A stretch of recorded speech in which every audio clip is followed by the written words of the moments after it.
Our next guest is calling the big slide in biotech the skid games, but he says this trade may be turning a corner. Let's bring in Jared Holtz, Managing Director of Healthcare Equities at Oppenheimer. Jared, what's with the underperformance? I think you guys nailed it. I mean, so many facets and so many reasons for the underperformance. I mean, I look at it, very simplistically, and you touched on many of the points earlier. So many asset classes and industry groups within equities are trading close to all-time highs, and they're so easy. The tech trade, the consumer discretionary trade, the return to normal trade, the interest rate trade, the crypto trade, the energy trade, these are all working so perfectly, it seems almost day by day. And so you have, a high-risk group or a theoretically high-risk group like biotech, which is kind of in no man's land when you sort of look at it in that construct. And now we're sort of faced with, what do we do from here? And, there's not a clear-cut answer as to, when the right time is to get in. But I do think we're closer now than we have been. But this drawdown has been incredibly significant.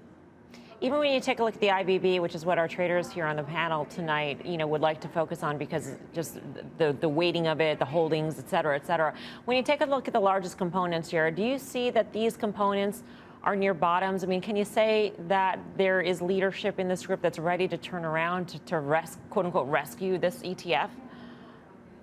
No, there is no leadership in larger cap biotech and pharma, as evidenced by many of these long-term charts. You mentioned Amgen, Gilead.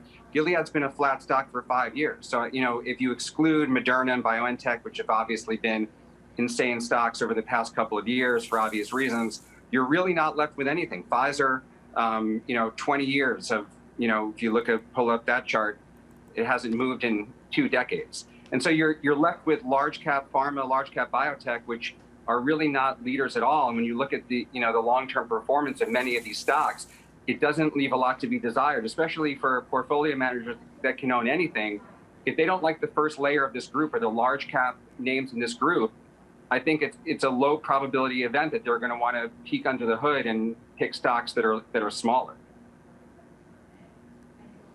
So you mentioned Moderna and Pfizer, and I think maybe our viewers might want to dig into this a little bit more. Obviously, so much attention on the vaccine and what that means for these stocks. So you think about a Moderna where probably the vaccine is a lot more important versus a more diversified play like Pfizer. At this point, given the relative moves in the stocks and the landscape going forward for the vaccine and just the industry in general, where do you think you'd rather be in terms of the two different styles of those companies right now?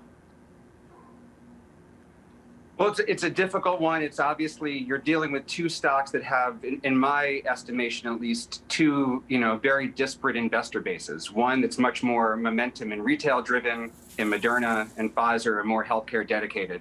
But I've been a disbeliever in the Moderna valuation in many respects for a while. So I think by default I would rather own Pfizer here. But I understand the appeal to own a stock where there's headline news literally every day. We've gone almost 18 months with a press release or some other piece of news flow from Moderna. So I think, again, the market wants simplicity. We see it all around us and in tech, and you guys mentioned crypto and consumer. There is a simplicity factor to Moderna that I think makes it attractive over the near term. For me, stylistically, just having a valuation framework and some sort of ability to look at numbers that make any sort of sense, Pfizer, but I do understand why some investors continue to gravitate toward Moderna.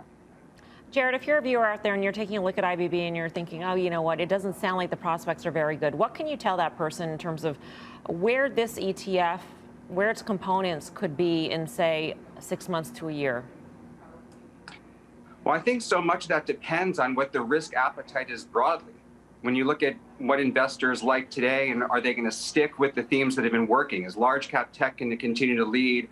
Are we going to get this reopening trade in perpetuity that's been, many people's trading ideas for the better part of a year? Is energy going to continue to work? I think you really have to look at the outside influences when you look at whether large cap biotech is going to work. Now, when we look at the long term, even 2, 3, 4 year charts of these companies, none of them look particularly great.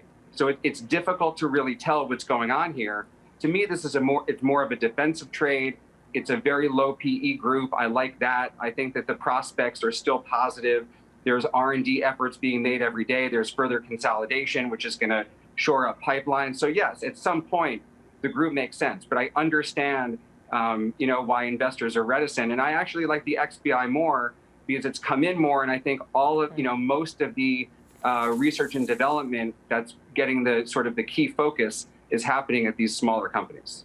Jared, great to get your perspective on this. Appreciate it. Jared Holtz. Tough to be a biotech analyst these days, Tim.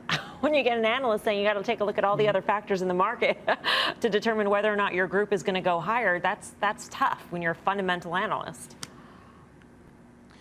6 months ago, I would have looked at the chart on the IBB and said it's been one of the best long-term charts going. And I just think you run into, again, I know we're trying to XBI or IBB it. I think you have a case where you've got big cap names that all have issues growing their top line.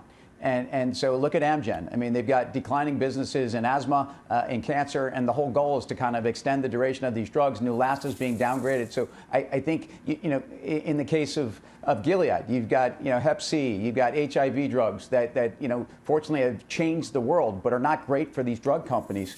And I think that's the story. The story is finding out tomorrow's savior. There's a lot of concern about bad M&A. There's a lot of concern about chasing, the next shiny object. And meanwhile, some of these companies really need to find growth, even though the balance sheets are okay.